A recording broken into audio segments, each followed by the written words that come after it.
What's up, everybody? Welcome to the Restoration Rundown Podcast, the podcast that's dedicated to you, the restoration business owner. My name is Ben Riccardi from Ironclad Restoration Marketing, and I'm the author of the No BS Guide to Internet Marketing for Restoration Contractors. Now, the Restoration Rundown is your source for everything related to managing and owning your restoration business, from bringing on special guests and sharing success stories to taking deep dives with our team here at Ironclad Restoration Marketing into all of the online channels that you need to be tapping into to get visibility for your restoration business and get more leads from the internet. We've got you covered. So buckle up and get ready for the rundown.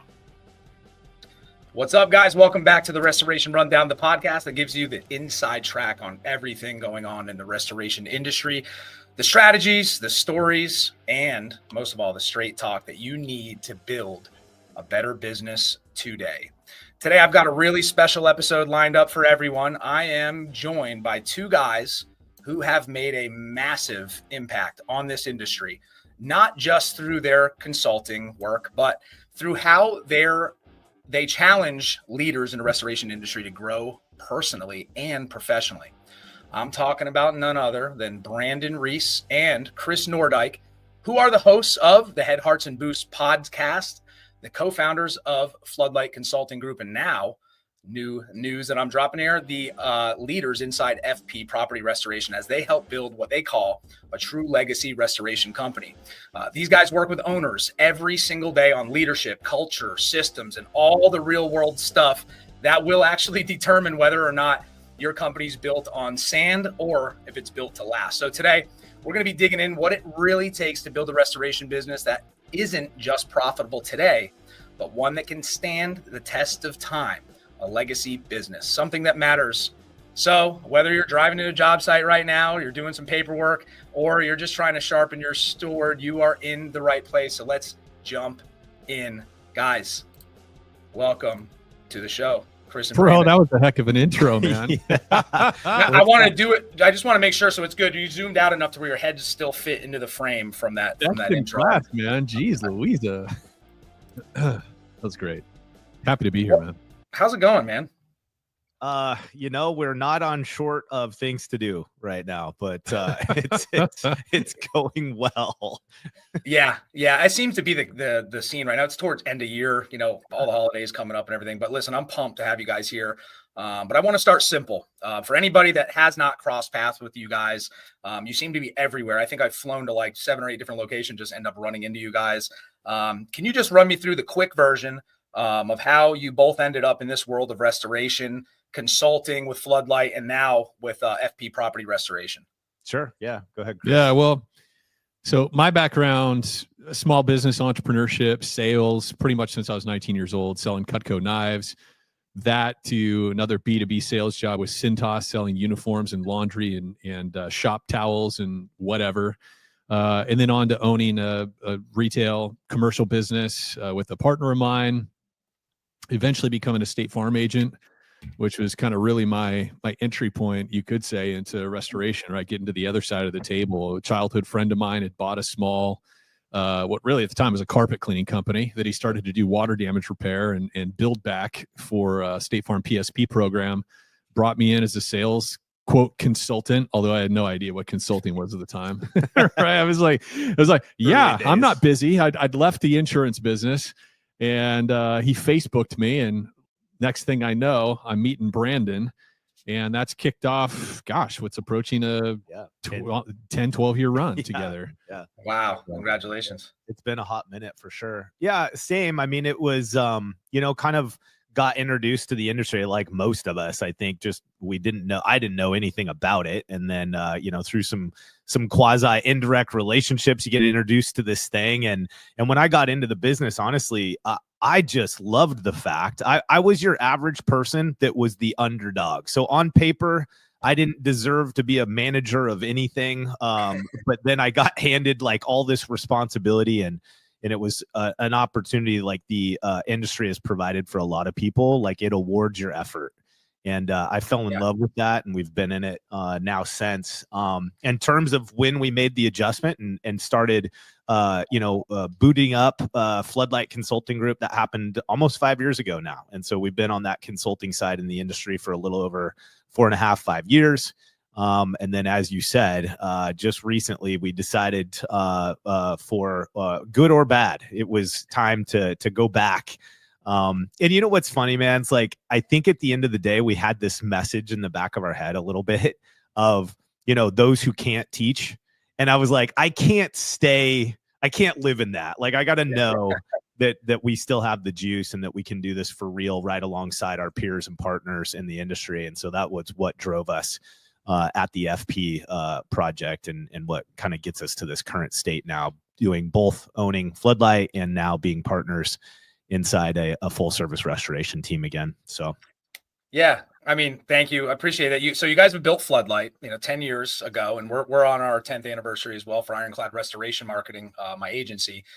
You've built Floodlight, you've built the Head Hearts and Boots podcast, which is how we connected at first. Did you guys ever, I guess you kind of answered this a little bit, but did you ever imagine, like a few months ago or however long, a year ago, that you guys would be leading inside an operating company like FP? Yeah, what shifted for you to kind of get there besides like kind of just testing your metal, like you mentioned? Yeah, for sure. Yeah, go ahead. Yeah, I mean, we did. I mean, it was kind of like from the get-go, Brandon and I would periodically fantasize about owning restoration companies again. There was actually a brief period where we're big fans of One Tom Plumber, really interesting model, great team. Yes.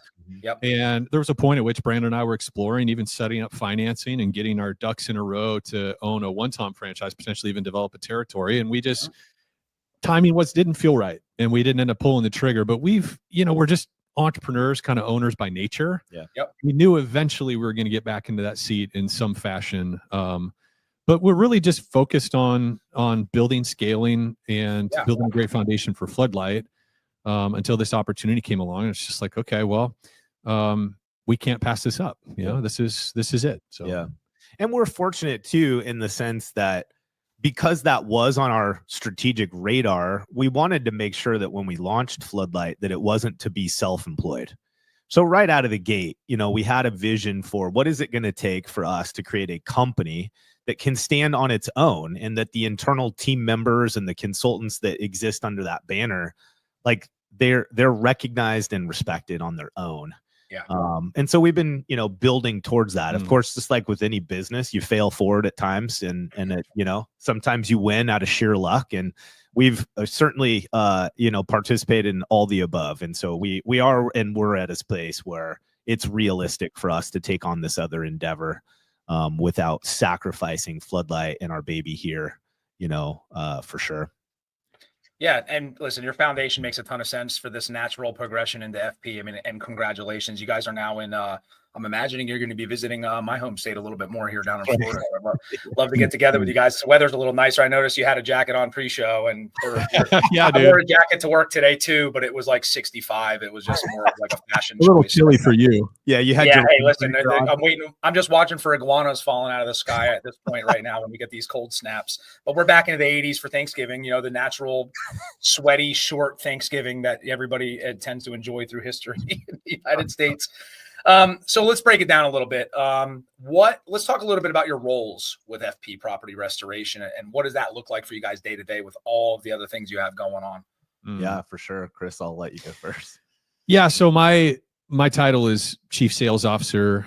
I just think of that more macro as head of growth. And so I'm also acting as our interim sales manager at the moment. So I've come in and first order of things is working with our sales team across all of our locations, getting some additional kind of systems refined, expectations, switching gears in some respects, and then ultimately overseeing the long-term growth of the business. So we've been just really working on strategy alongside what we're doing at the frontline teams.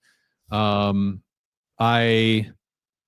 lot of it feels very native. Like in many ways, like Brandon said, I've been working with teams across the country on all this stuff in a consultant role, and giving workshops and teaching these things. And so it's really fun. Most of the time, it's fun. It's fun getting in here and saying, okay, what's present state? right? And how do we get things to where they need to be, based on what we know how to do and what to do. But it's really just a matter of kind of honing in on the day-to-day behaviors that we're doing as a sales organization, right? It's no different than any other restoration company operating in this industry. It's like, okay, what are the leading activities that we're doing as a team? What's the quality of those leading activities? And I can tell you more about some of the tools we've recently deployed on that. And then also, who are we trying to serve? Yeah. And how do we get ourselves in front and engage with the right clients? Because every company is a little bit different in terms of who they're optimized to serve, right?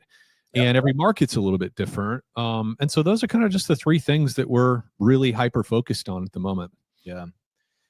I'm have the honor, I think is probably the best way to put it, to sit in that CEO seat. And I think what's really made that awesome is because of how much horsepower that we have inside the organization as a leadership team. So the reason that's feasible, right, is because all these other really important and critical operational leadership roles are taken up by some hitters, right? So we, for those that don't know, Wayne is a participant in this particular endeavor as well. And so he's obviously just a hands down one of the best operational leaders I've met, even with his not being native to the industry. He's super powerful.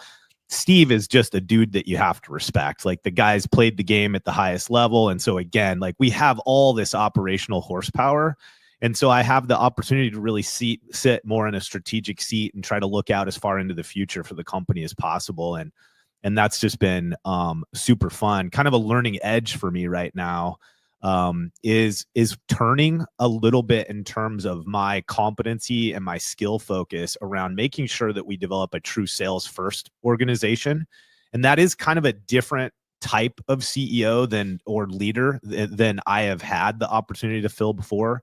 And so that's been really cool to be able to start stretching my legs and live more in that space as well. So I mean, obviously that's an oversimplification of everything that we're doing, but those are the key roles that we're, fundamentally sitting in right now.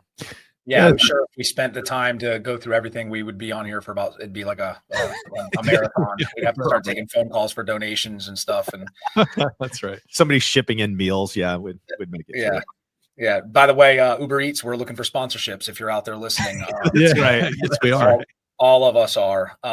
So I know, listen, with Floodlight, you guys have been, moving a needle in a pretty big way for a lot of companies. Not only that, but just the wealth of information you guys share, between us speaking at similar events, between RIA, going to more of the regional events that you do with at the experience, and all of this sales and commercial stuff that you guys have been sharing, and this knowledge that you've been giving away. How does that mindset, I'll call it the Floodlight mindset, right? Yeah. How does that mindset work, and what you teach the owners, and how is that translating inside FP with their processes and their culture? Oh man, that's a really rad question. Well, I think one thing I just want to highlight is that information is free, but people really leverage relationship for execution support is a fundamentally important message that we did come out right out of the gates as a brand and remained committed to. And that is why we do so much sharing of free information and providing intel, if you will. Well, that same spirit already existed in FP property restoration, and it just worked well with us as leaders because Steve, obviously many people haven't interacted with him personally, but if you ever have, what you'll learn right away is that right, wrong, or indifferent, the guy is willing to share what he's trying and what he's putting into place. And he's willing to be super transparent about what's working and what's not.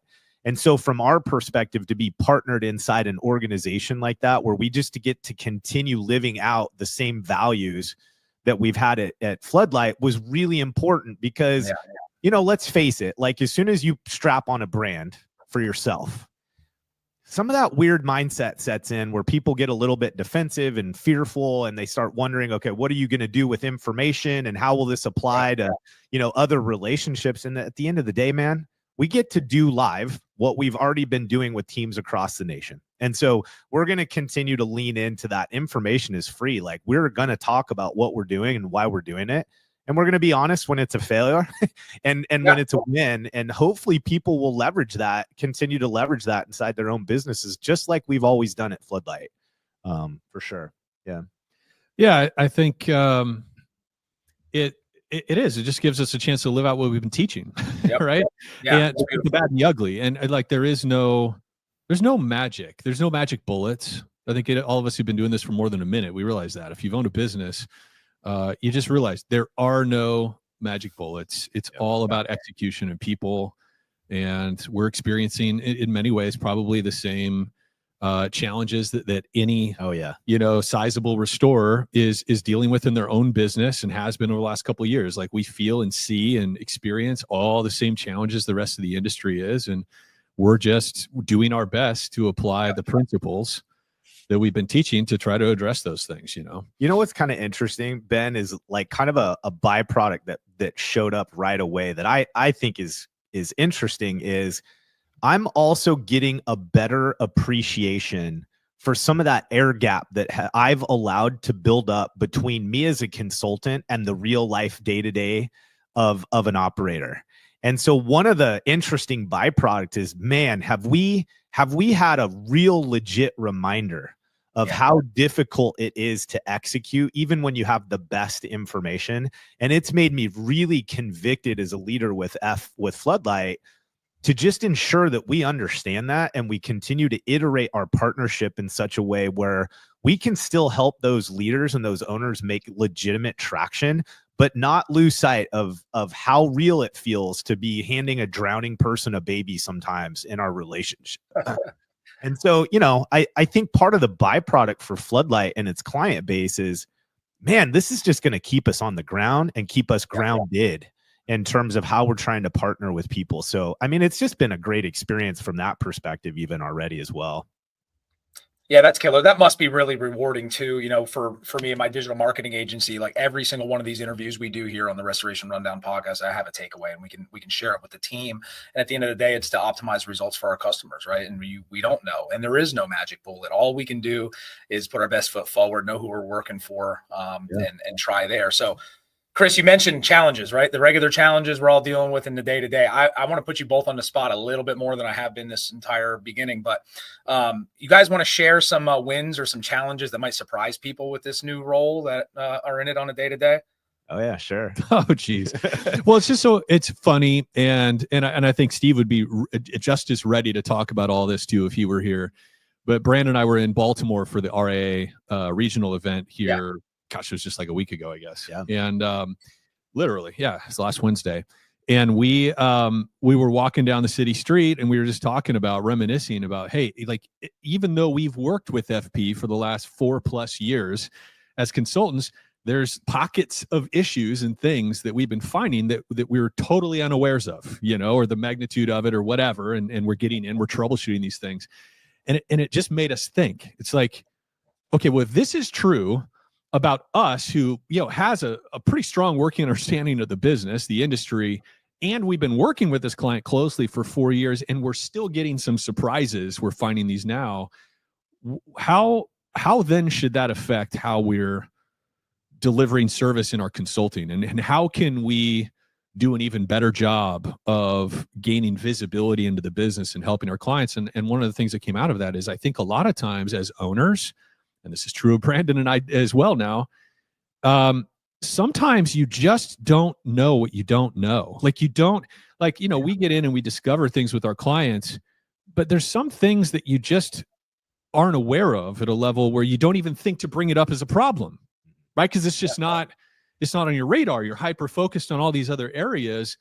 And so that's been an interesting experience. I think on the sales side, what I'm discovering is that we still tend to have a primary orientation around more of a route sales model, more of that marketing frequency of touch kind of model. And so, and that's after, a fair bit of training and around this commercial methodology that we teach around pain solution selling. And I think in our industry, it's really more of a reflection of the industry as a whole.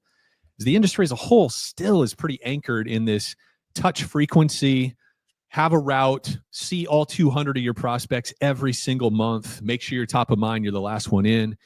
It's a deep rut. It's a deep rut. It's a deep rut. Sure. And I think too, a business of any size, there's a lot of legacy customers that we're in kind of an account management mode, to where I don't think it's a matter of laziness so much as we just get into a rhythm of doing things a certain way. And so we're in the process of really flipping that on its head, to be honest, and converting more into a hunter mentality and shifting what our weekly activity looks like as a team to really hunting and turning over rocks and looking for opportunities. And, Mike Schultz is on our team. He came from BMS Cat, has a lot of experience at a regional, national level, guiding teams and equipping teams. And he talks a lot about progression. Not at FP, by the way, for the sake of clarity. No. Yeah, he's part of our Floodlight team. Yeah. So, he's been working with us internally at Floodlight to sort of refine our commercial sales approach. And we're applying as much of that as we can in the FP thing, but it's all about progression and thinking about these companies as to where are we at with them and what's the next right move for us to dig deeper. And if they're a brand new prospect, right, get closer to that first notice of loss. If we've already done some work for them, what's our account penetration, right? Like we've serviced this one hotel, but how many hotels are there in the group, right? Right. And just being more and more strategic in our sales activity versus routine or reactive. Right? Yeah. I think similar on the ops side, there's this a reminder, right, where you witness some holes or some friction points in the company, and it's just a stark reminder of how easy it is for these things to exist in our businesses. Even when you see successful companies, there's still all this opportunity for consistency improvement when you dig into the details. And so, like, a working example for us is, it's amazing how little data and the accuracy of our data that we can have inside our companies for a long period of time and be winning in a lot of categories. And so one of the things that we've just seen as we've, kind of integrated into the partnership more is more clarity in terms of opportunities around what are we measuring and why are we measuring that thing. And again, I'm not saying that like an epiphany. I'm just saying it's a good reminder, because even companies that think they have a bit of a grip on their data right now, if you really slow down and ask yourself the question, why you don't have consistency in certain types of behavior, or why you don't have consistency in certain types of service level, I think there's many cases where you can route that back to unclear data or standards. And it's because of that it makes it difficult to manage proactively. So you're in this constant state of reaction. And so we're just fundamentally digging in really hard. Like, we don't want to take any of that going into 2026. We want to make sure that we're clear on our data. We understand why we're measuring what we're measuring, and that it's directly attached to the initiatives that we know fundamentally change the company for the better as we continue to grow and scale. All that really easy to say, much more difficult to manage and lean into. And that's just part of that reminder we have to tell ourselves, one step at a time, remain convicted, remain focused on 2 or 3 items at once, no more, and just continue to prod forward one day at a time, and you will see the net result from that effort. But man, here's just real quick story, okay? This is how easy it is. These are all veterans in this roster, okay? And it is so easy for us to get emotionally wrapped up just like anybody else. And so, like, we fundamentally as a team, for example, understand that we have 3 issues inside the business that we have to aggressively work on. One is lead type, what's the term I'm looking for? Diversity. Okay. Sure. Lead type diversity. Managing the work that comes in the door really, really well, and maximizing every single opportunity that we get access to. Okay. Yeah. Closing conversion rate. It's the fundamental KPIs. I did not say anything that should be new to anybody. However, working example, you know how easy it is for us as leaders that know what we should be focused on, know why we're focused on it, and understand the long-term result of that effort can still have a day where some bad news comes through the system and we act like all of a sudden that day we don't know what problem we're trying to fucking solve. Yeah. And we start spinning around and acting batshit crazy. And at the end of the day, as soon as everybody slows down, takes a breath and goes, you know what? We're just dealing with an issue that is a byproduct of the root cause we already know we're working on. So calm down, stay focused, keep moving forward one day at a time, and the problem will get solved by our consistency and our level of effort. And so It's just a good reminder, man. It's like, it Yeah. doesn't matter how long you've been at it. It's easy to get to succumb to that and get wiped out or distracted or taken out of pocket. And so it's just good for all of us to remind each other of, Yeah, what a good opportunity for you guys. But I'm thinking more about your Floodlight customers and clients, and what a great opportunity for you guys to fill those gaps, really get your feet on the ground, get the boots, get your hands dirty, and kind of really get into it. Because at the end of the day, what I do with digital marketing, I have the opportunity to help my construction business as well. So we get a really good chance to zoom in a little bit more and try to just optimize these things. We're really, again, you mentioned the knee-jerk reaction stuff. Like we're all guilty of it. As much as I can sit here and something comes in an email and I'm on the phone, I'm like, shut up, I got to look at this real quick. And then you get all bent out of shape. And but that's the point of building the culture, right? Everything you guys are doing with HHB, with Floodlight, and now with FP is gearing towards building something that's going to be a legacy, right? You guys just spoke in Baltimore, I guess it was, specifically as that, building a legacy business. So it looks like you guys get a good chance to do that from the inside. So speaking about legacy, I want to zoom out a little bit, and I want to talk about, what does that mean in our industry? Can you guys just give me a quick definition of what building a legacy business means to you? Yeah. I'm curious to hear what you'd say. Well, so to add a little bit more color to the event last week, it was a panel of father-son, father-daughter businesses. Ben and Holden from Southeast Restoration. We had Tom and Alexis Neidart from Thomasville. We had Rhett and Nate Judy from Tobin Restoration in East Idaho. And we had Charlie and Justin Woodard from Woodard Restoration. So just an absolutely iconic business panel. And so that was sort of the basis for it. And Brandon and I, we were just talking heads. We just asked some good questions. They were all the magic. They were the magic. But so coming off of that, I think what I was so, I guess, impressed by and so admired was the relationship between parent and child. And there was a lot of narrative around giving them visibility into the business from a very young age, bringing them along, right? And folding them in to the business activities and going to the office on Sunday afternoons. Like Holden Looper talked a lot about, we had him on a podcast and it came up some during the panel of just basically Holden would tag along with dad all the time. It was just part of their life. And none of the business was hidden from him. And it was just very transparent. Tom talked about over the years having coffee dates with his daughter Alexis. And so there was just many, many examples of the value of just time and grade in terms of putting their children in a position to eventually lead the business in whatever capacity. And the panel was diverse. We have some that they've already taken over leadership, the kids have. In others where they're taking on key leadership roles in preparation for owning the business at some point. But that really stuck out to me, that there was an intentionality behind these founders in terms of incorporating their children into the experience so that someday they would have a real grasp and understanding of what's happening here to be able to then take the baton and run with it. Yeah, I think that translates, right? Even in scenarios like most of us where we don't have a second generation that's going to come in.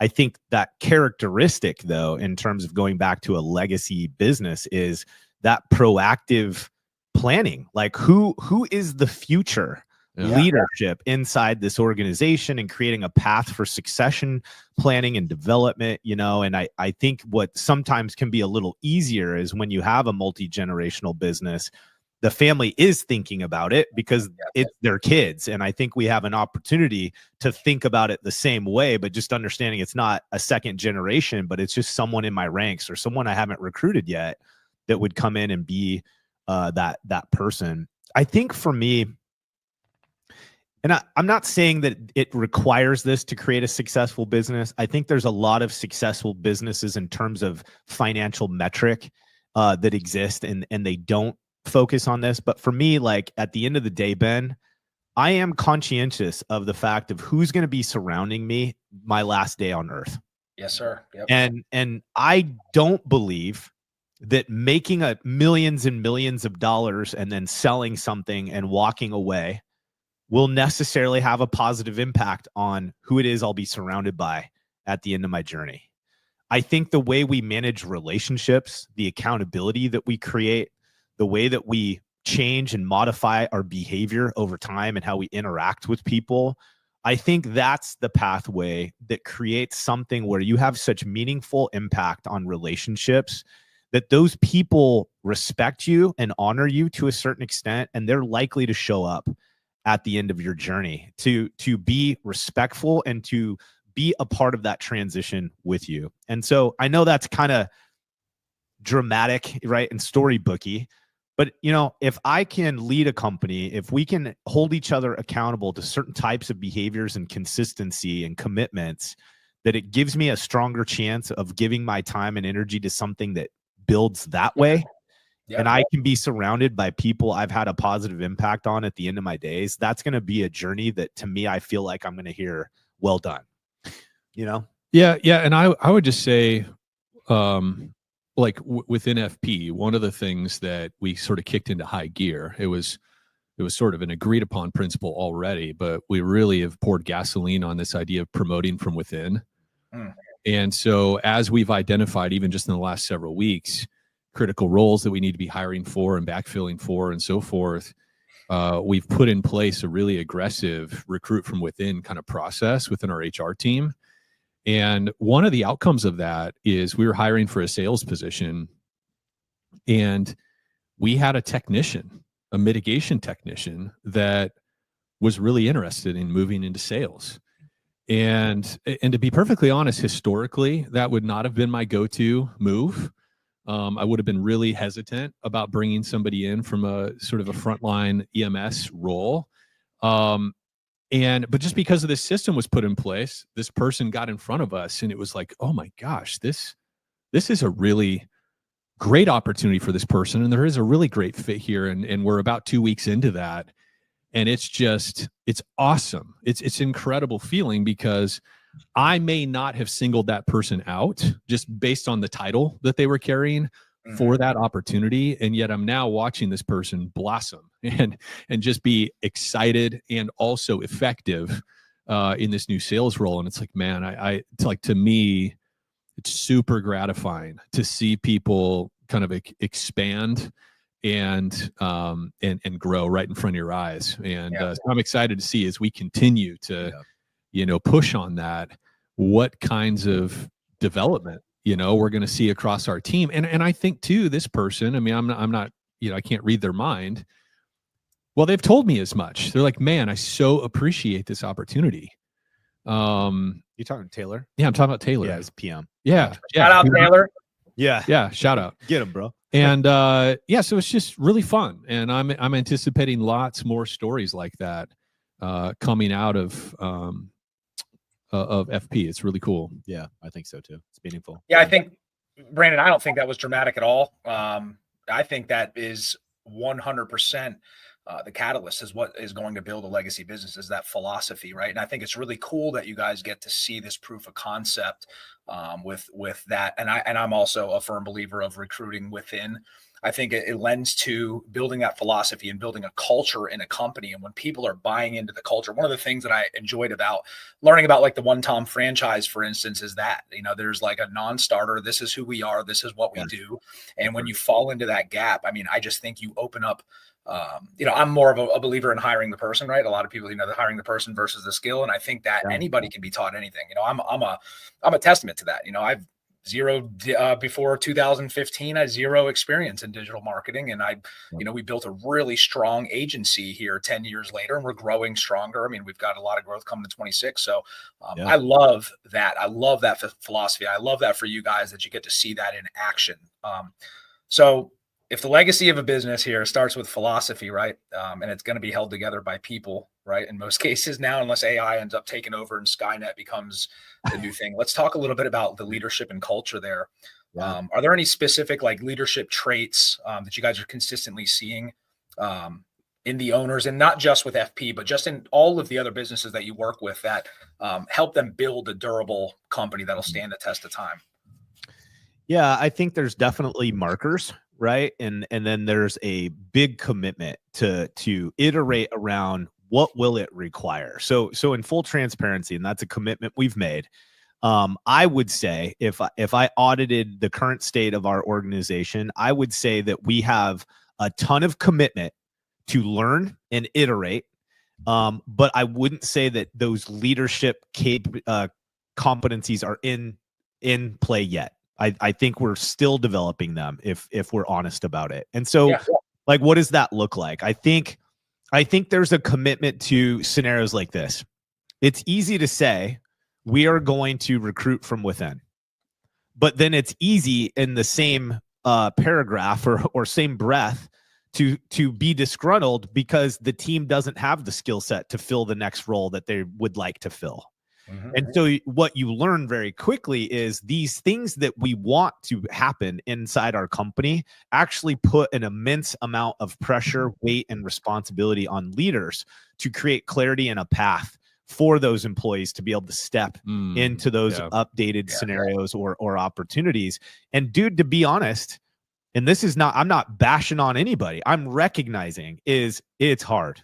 It's hard to run your business and be committed to doing that kind of heavy lift, to be in alignment with the philosophy or the strategy or vision that you have for your business. And so it's not an easy task. But I would say what I've seen in spades inside FP in its current state is conviction and commitment. Yeah. So we've got all the want, and now it's our job to begin putting into place the actual tangible things, clarity, pathways for our teams to lean in and make sure that that can become real inside the organization. And so I think there's that. I think you have to recognize the level of work that it requires to actually do the things that sound good to say on a podcast. And then you have to be committed and disciplined enough to stay on the path. Because in the first 90 days of almost every single initiative I think I've ever tried to put into place, it feels great for the first 3 weeks, and then it feels like hell for the next 8 to 12 weeks. And most of the time you never make it past that point to actually see the fruits of that effort in your business. Yeah. And so I think at the end of the day, I'm oversimplifying again, but you have to be convicted enough to stay the course through the shitty part so that you can see the fruit of your effort, because it is not easy. It's resiliency, right? It's at the end of the day, it's the difference between going grocery shopping in a garbage can versus go grocery shopping at Whole Foods, right? If you don't have that culture built and you're not willing to do that work, which is hard, I'm guilty as anybody that's listening or you guys have ever dealt with about holding myself accountable and holding my leadership accountable for the way we're going to go. Because at the end of the day, things happen, you get things pop up, an email pops up. And again, all it takes is one phone call sometimes to rock your world. And you need to have that conviction and that resiliency to stand the test of time, because you're right, that 6-week window or 60-day window, it's easy when you're pumped and you're excited. We went and saw you guys at a conference, man. All the different initiatives you guys are trying to do, we go in there and then like 3 weeks in, and then you start, falling off a little bit, and then there goes your teams and everything just goes right back to normal. That's right. I was just going to add one more thing that I've been feeling conviction about, and really too, even more so on the heels of that legacy panel this last week. More and more, man, I feel like one of the critical behaviors or leadership competencies, and I think it's almost more of like an internal condition that we have to develop over time, is level-headedness and a sense of calm.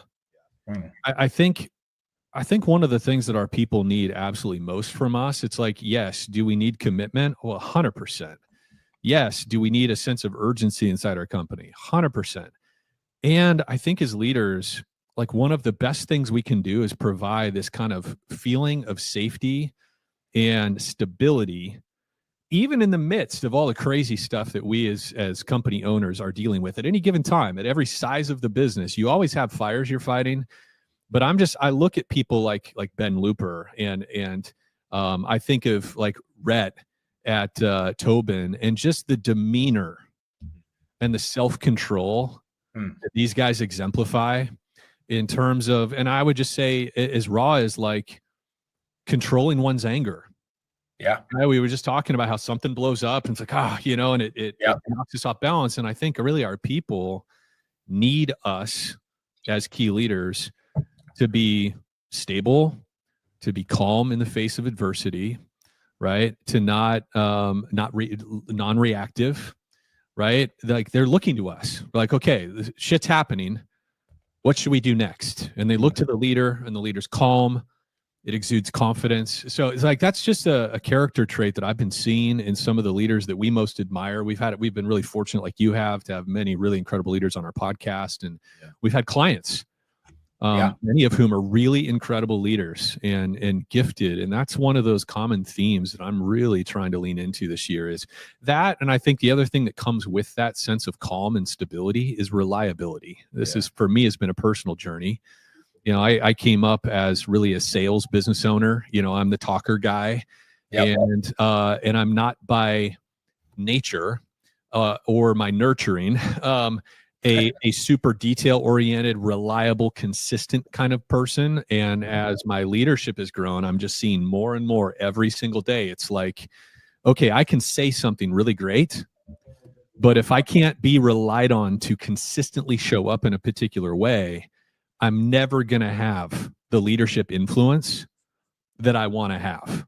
Yeah. Right. And I think a lot of entrepreneurs fall into that trap where they just think their charisma, their power, their drive and ambition is enough. And I don't think it is. Not if you want to play it at the really high level, like some of those people we talked about in our industry. It's like, no, you've got to master the art of self-control and providing that stability to your business. Yeah, that's good. I mean, isn't it true with everything in life, fatherhood, relationships, your marriage, your personal relationships with friends, what you guys are doing together, it takes that. You have to be able to be disciplined. And I'm fortunate enough to have some people around me that are like that. I'm hot-headed. I'm quick to fly off a handle in good and bad ways, right? I think it's just as dangerous to be overexcited about something and move in a direction. I mean, I'm like the Kool-Aid man. I get a good idea and I'm running through the wall and I'm like, here I am. And you kind of look and like, oh shit, I just ran into the wrong building. And when problems do arise, it's nice to have that. It's like, sailors on a ship, when a storm comes, who's the one that's going to be, hey, steady down. We're good. Yep. Batten down the hatches. We're going to be good. We're going to get through this. It's nothing. I see what's going to come on the horizon. And a lot of that, guys, it's, we can't, and if there's leaders out there beating themselves up, like I'm kind of doing mentally here, just working this through, a lot of this stuff takes experience. You go through these things, right? And if you could just be conscious of the necessity of you being that calming force, then you understand that, you're going to come out on the other side of most situations. So no, I really appreciate that insight into everything that you guys are dealing with there. And it sounds like, culture being everything. I know that we talked about a little bit. It was tough. It's tough for leaders to actually do instead of just talk about it, right? Walk the walk. For the guys out there that are kind of thinking like, how the hell am I going to fit more time into doing whatever the heck I'm doing? Is there anything that you guys can offer up as advice to try to maybe avoid some burnout in leadership so they can stay consistent? Yeah, I think this is an interesting place, I think, for Chris and I, because I do believe we have a lot of synergy in areas where we parallel each other. And then I think there's others where, Chris has found certain ways to do that successfully in his lifestyle, and I have, and they don't look exactly the same. I think one thing, though, that I've tried to buy into, because I'm super self-critical, and I don't think too many business owners aren't, but super self-critical. I'm absolutely my own worst enemy. I battle with fatigue from imposter syndrome. Like when you stay in that state for long periods of time where you feel like you're talking yourself in and out of it based on what's happening around you, it's exhausting. And I can live there more times than I'd like to admit. Anyway, so what that's drove me to be more committed to is allowing myself to be a work in process. And so I can always find something I'm sucking at. I can always find something I'm trying to beat myself over the head around. But there's a difference between critiquing your performance in a positive work in process way versus the buying into the you suck, you're garbage at this, everybody else is so much better. And so my encouragement for a lot of us is the way you don't burn out is by giving yourself the freedom to grow at the pace you're growing at. Yeah. And I'm not Alex Hormozy. I'm not going to be Alex Hormozy, and I'm not going to identify my ability to find success against that, example as for me in my life. Right. So giving yourself grace. We are a work in process, and failing forward is failing forward. Like that is reality most of the time. And give yourself grace to experience that. I think the other thing is we have to get really comfortable being uncomfortable if we are actually making progress as an individual.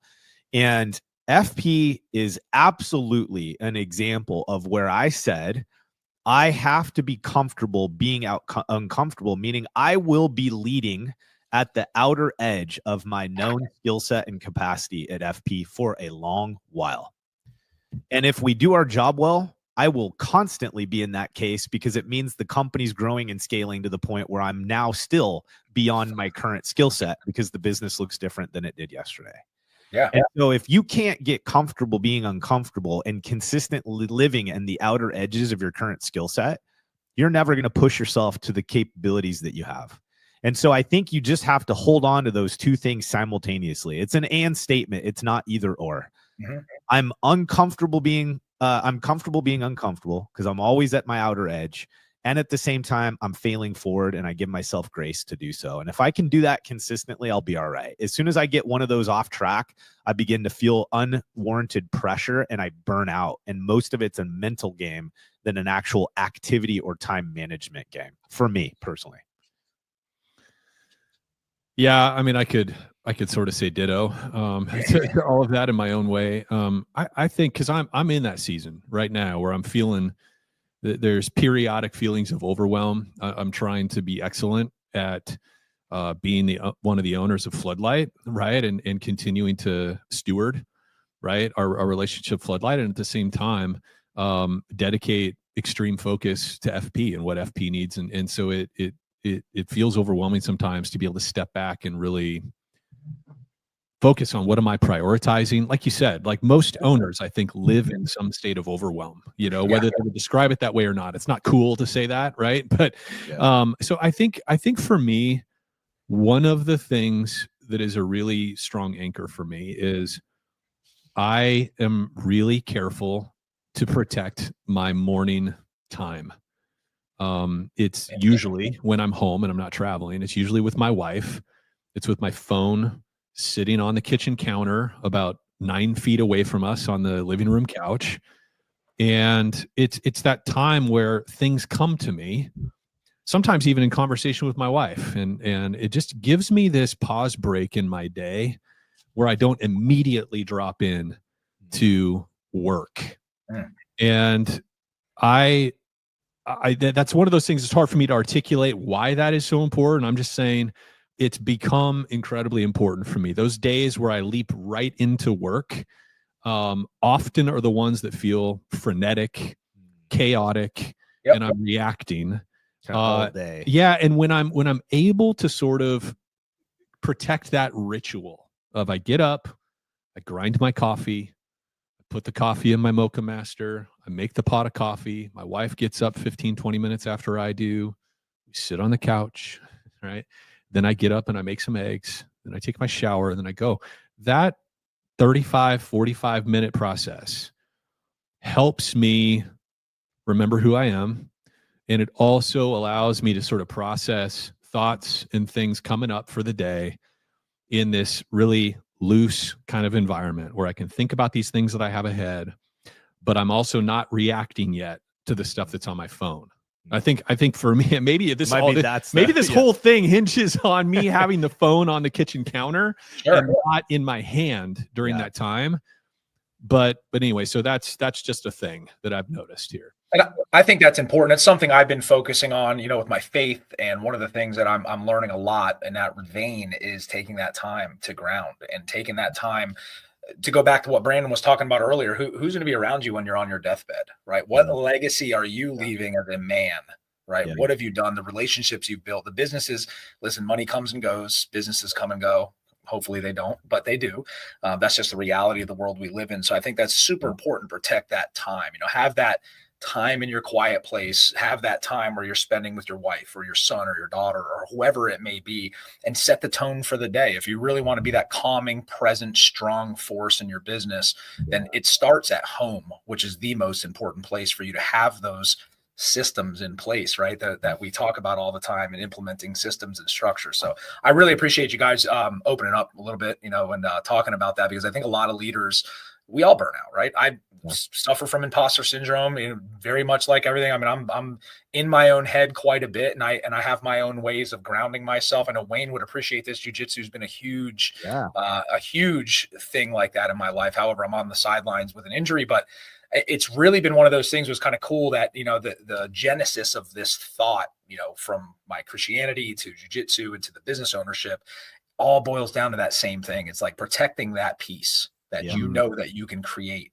right? And it's just a matter of given time, right? The author I like says, if the devil can't make you bad, he makes you busy. And that takes away from everything that you're doing. So I want to get a little practical, right? We've cried, we've shared stories, we've been hugging virtually with each other. At the end of the day, people are the heart of these businesses, right? These legacy businesses that we create. And I do want to make one note. I thought it was pretty interesting, the panel that you mentioned and naming. I know the Tobin guys are great guys. I've met them, had a chance to talk to them a few times, but it is an outlier, right? A little bit, to have a business that you're handing down to your family. And I don't know if this is still true, but a couple of years ago, I interviewed a restoration business broker that said it's greater than like 87% of businesses don't get handed down despite your intention. So I think that's awesome. So that just lends to the power team you guys had up there at the RIA. And I think where the shift in our mindsets as business owners is kind of heading to, because I think everybody, myself included, 10 years ago, I'm like, one of these days, and I'm bouncing my son on the table, learning how to build websites. I'm like, one of those days is going to be yours, get ready. And I think that it was kind of cool to hear that, but it's even more refreshing to hear that, there are some outliers out there, and it just takes that switch of mindset and having that steady, calm presence there. So I want to get a little more practical, talk a little bit about systems. I talk ad nauseum about this. It's something that, again, it should be the backbone of your business. I want to talk real briefly on a couple based off, whether it's Floodlight or with what you're dealing with in the trenches right now. What are some negotiable systems that legacy level companies share? Those companies that are going to be built to last, like the ATIs and the Tobin guys. Yeah. Well, I think two for me. One is a radical commitment to clarity for what winning looks like at each role. And again, we have to be consistent in not selling window dressing when we talk about our own operation. We're a work in process there, right? And that's the conviction that we have as a company, is we want to have very little lack of clarity going into 2026, because we just know fundamentally the more you allow of gray in your business, the less successful your teams are and the more infuriating you are as an owner or a leader. And so we just have a real big commitment. And so again, keeping it practical, like what do some of those things look like? PMs should have a scorecard, and that scorecard should be based on what is the core metric that when you measure that individual's contribution and performance, it puts the client in the strongest position to have a great experience. And it allows you as a company to invoice and collect for the work that you did. Right. So what are those things, right? It could be some rev goals, could be some gross profit margins, could be cycle times. Identify for them what winning looks like, and make sure that you put that scorecard in front of them on a consistent basis, so they know why you're coaching them up or coaching them out, and they're asking for help and support because they understand what it looks like. You're speaking the same language. Yeah. I think the other thing that us as a team, again, we're developing this pattern of behavior. Steve was a one-man show for 14 years. Is we have to approach our leadership in terms of the initiatives that we're focused on. We have to keep them finite. We can't do everything all at once. And we have to keep those initiatives and the progress that we're making in front of us all the time. So, companies like EOS, companies like, Scaling Up, whatever, we adopt some version, a hybrid version. We call it Propel Your Business. It's what we leverage at Floodlight. We leverage that inside FP, and we're learning that cadence as a leadership team. Let's stay on these 2-3 things at a time, and let's report on how we're progressing on those initiatives week in and week out. And if we can do those two things, we could be failing in a lot of categories in the business, and there's a strong chance we're moving forward. I'm really convicted on those two things right now. On the sales side of the business, I want to piggyback on something you just said in terms of it's so easy, and especially with sales leaders, because by nature, we tend to be more impulsive and charismatic and opportunity chasers, right? And so narrowing the field of focus, I think, is a critical path skill and system. Right? It's a system unto its own, right? Sure. That really successful companies deploy. And I want to give you a quick example because, this is probably 6 months ago. I was taught. I'm not going to say which company, but a large successful company in our industry was talking with them about doing some sales consulting. They're really trying to grow in their commercial sales, largely a residential company at the moment. And we got about 3/4 of the way through the sales process. And I thought, oh, this is awesome. They're going to come on with us and we're going to really help them build out this thing. And it was very interesting. The CEO came back to me. He said, you know what, Chris, we're going to hit pause. I really love everything that we're talking about. Absolutely hope to work with you guys in the future. And we already have a target focus of this one customer segment that we've already rolled out to the team. And until we get really good at executing on that, we just feel like we'd be adding confusion and diffusing their energy and their focus.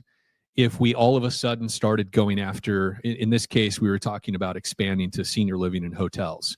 Okay. And they already had some sort of first to market focuses in commercial that they were already working on. And I just thought, man, that is so mature. Yeah. And such great leadership behavior. It was, frankly, the way I'm wired, it was a moment of self-reflection where I thought, you know what, I probably have a tendency to fire on too many targets at once, even in my own work with clients.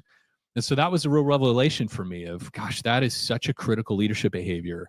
And it's so easy as owners to be like, sales, yeah, all of it. We'll take all of it. Sure.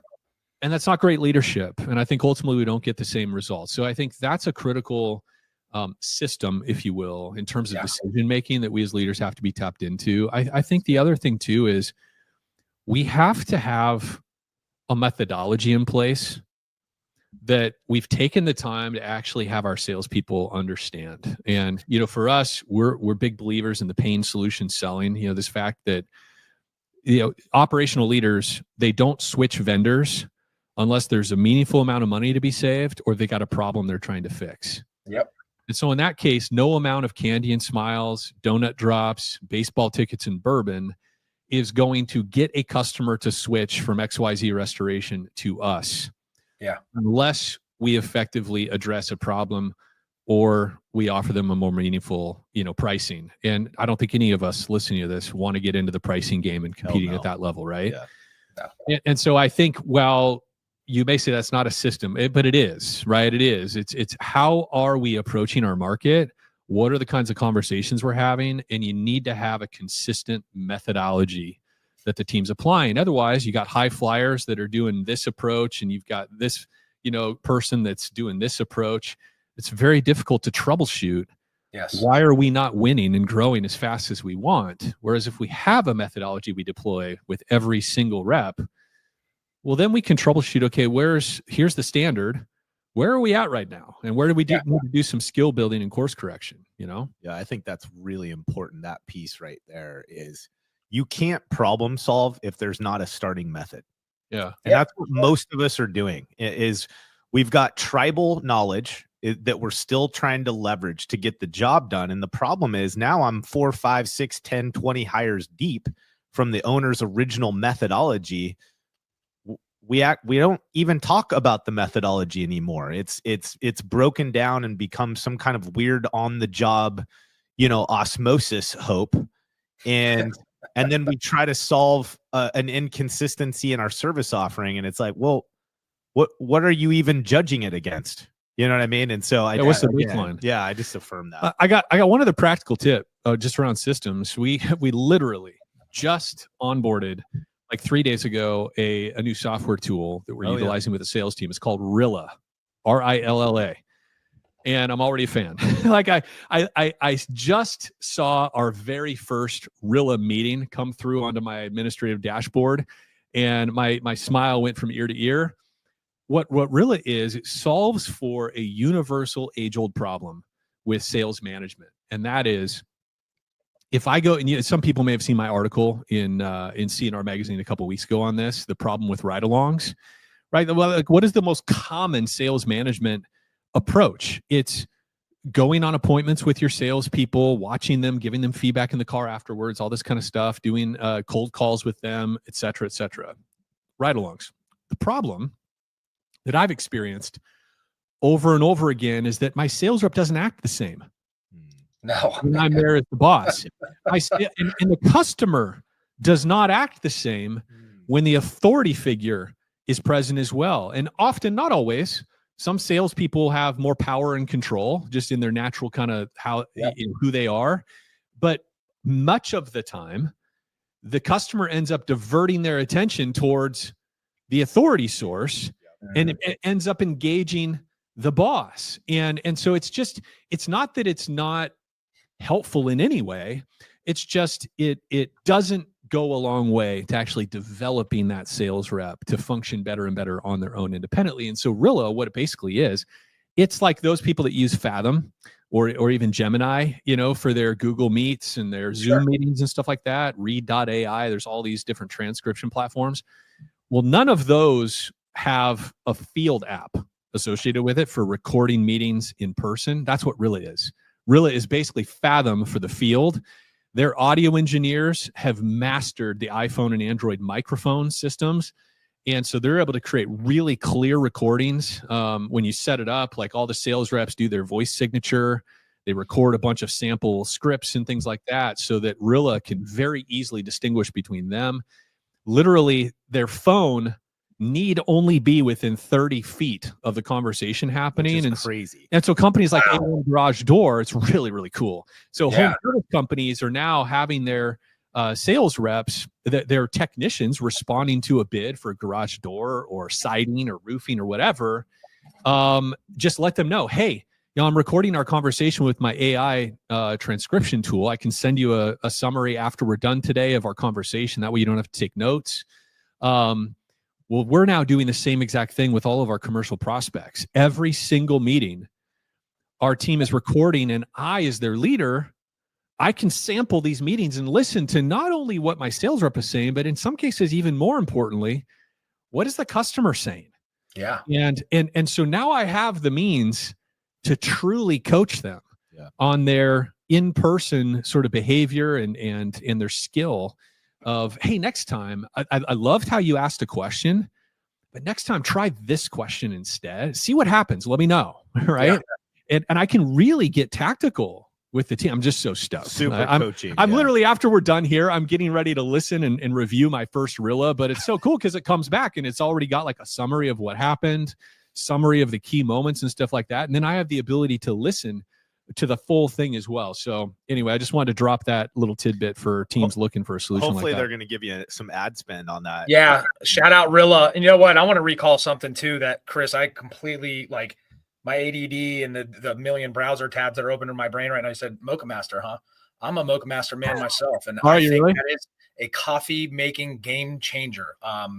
Simple, sleek, and made out of metal. Shout out Mocha Master. We're looking for sponsorships too. If anybody out there knows Mocha Master, have them holler at me, or Rilla. Rilla sounds like a really cool tool. I think that's amazing because one of the things that I really enjoy, Chris, about watching you and Brandon live, but specifically something that was at I want to say it was one of the core sales and marketing summits that we did that I was speaking at, and I sat into your thing. And I mean, most of this stuff and a lot of things in life, the solutions are just so simple and right in front of your face. And it's really cool that you guys bring those up. And one in particular regarding the commercial side was finding that pain point, and just asking the right questions.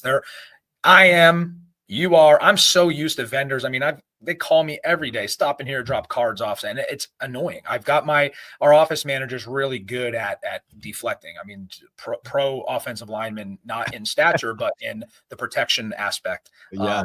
So I think that, a lot of times that we miss the simple stuff because we're trying to overcomplicate something. And so that lend to the commercial aspect of that, no simple solution. So guys, we spent a little over an hour now. I have like 150 other questions, but I think I'm going to save some of this stuff for a future episode. I mean, you guys are always gracious with your time and coming on here, but I kind of want to wrap this up a little bit and get a couple key takeaways from you guys. At the end of the day, why I do what I do, why I write my book and have the podcast, and even my digital marketing agency, the Genesis, was to help people, right? And so Yeah. If listeners today are listening to this, struggling in some aspect, I want to hear, let's change it up. What's one bold action a leader, a business owner, even if it translates to project management or a manager in a restoration company can take towards building that legacy company? What should it be? Oh man, it's simple, dude. You need to reach out to a relationship outside of your organization and ask for help, support, mentorship, or partnership. Awesome. It's absolutely one of the most important things any of us can do when we've identified that there is some strengths or strategies in the business that we're not great at, and you see the writing on the wall that it's required. Just choke up, get rid of the ego, put your hand up, because all of us are experimenting it. All of us want to know we're not alone. And all of us can use someone with an outside perspective that's not emotionally connected to what we're trying to do to give us some advice, some accountability, to be a good sounding board, let you get the stuff out of your head and get it out in the open, because 99% of the time, most of it's either bullshit or nowhere near as crazy as you're making it feel like in your head. Yeah.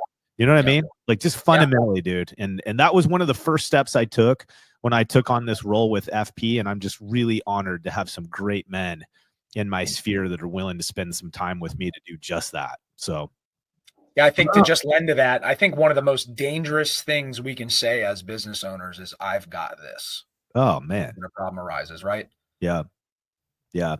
There's just something beautiful that happens when you raise your hand and you're transparent about where the issue struggles or conflicts are, because man, it's just like almost immediately post those conversations, you're heard, you understand you're not alone. And that thing's just not quite as dark as you made it out to be. It's just, it's unbelievably powerful. Yeah, I don't know that I have anything better to add. I think I just go back to some earlier comments about sort of this ideal leadership profile, creating stability, calm, self-control. I just more and more, man, the leaders that I really admire, there is clearly health within their personal and family relationships. And I think that just general sense of health in those key relationships in their life, it shows up in their work and how they lead and how they treat their employees and everything else. So it's just something I'm really hyper oriented around at this kind of middle age sort of season of life that I'm in. Again, I mean, look back on that panel last week. Each one in their own way kind of exemplified that. Yeah. So that's something I'm sort of honed in on for sure. Yeah, that's awesome. I appreciate that. I guess that's the difference between healthy scaling and chaotic scaling, right? Is just having these key things. So guys, listen, I appreciate your time as usual. I know that whoever's listening to this is going to get a ton out of this episode. I think that every time we get together, we end up like becoming philosophers a little bit more. I think my mindset when I was putting this together was going to be a lot of practical stuff and giving some people some advice on how to build legacy businesses. And we did just that, but just not in the way that I initially thought. And I really appreciate the conversation. I think that I got a lot out of it. It was great to be able to bounce some ideas, become a little vulnerable as business owners with ourselves. So guys, I'm really looking forward to the next time. I want you to share with the audience how we get in touch with you guys. If anybody's out there that's looking for some real world coaching, consulting, and with head, heart, and boots, if they haven't come across it, if they're living under a rock, I guess would be the best way to say. How do we get everybody get in touch with you guys? Yeah, for sure. Yeah, well, just go to floodlightgrp.com for both fractional sales management and working with one of our ops partners to grow and scale your business, hone your profits in. And then I think at FP, we want to say we're actually hiring for somebody right now? Yeah, we are. I want to be careful going that in that zone. But I guess maybe if you're trying to move to Florida, talk to us. We can potentially help you get to the sunny state. But as far as HHB, Spotify, Apple, iTunes, if you just look up Head, Heart, Boots podcast, we love the show. You can see the logo behind us. It is definitely a passion project for us, and we like just doing what we're doing right now, just mixing it up, talking shop, being real about what's working and what's not. So come join us and listen up. Be rad. Yeah, it's a great podcast, guys. Floodlight Group, great group of guys. Every single person I've ever dealt with over there has been amazing. By the way, your logo is awesome. I told you that before. You guys had a little rebrand. It kind of reminds me of the old agnostic front t-shirt or album cover there with the Oh, yeah. yeah, a little underground punk call out to shout out to Agnostic Front too. They're still kicking around. If you guys are looking for sponsorship opportunities, give me a shout. I love your music. I've been listening to you for 25 years plus. But no, great guys. I really appreciate your time on the episode. Anything else you guys want to share before we wrap up today? That's it, man. Thanks as always, brother. We appreciate you. Yeah. Thanks, guys. We'll talk to you next time.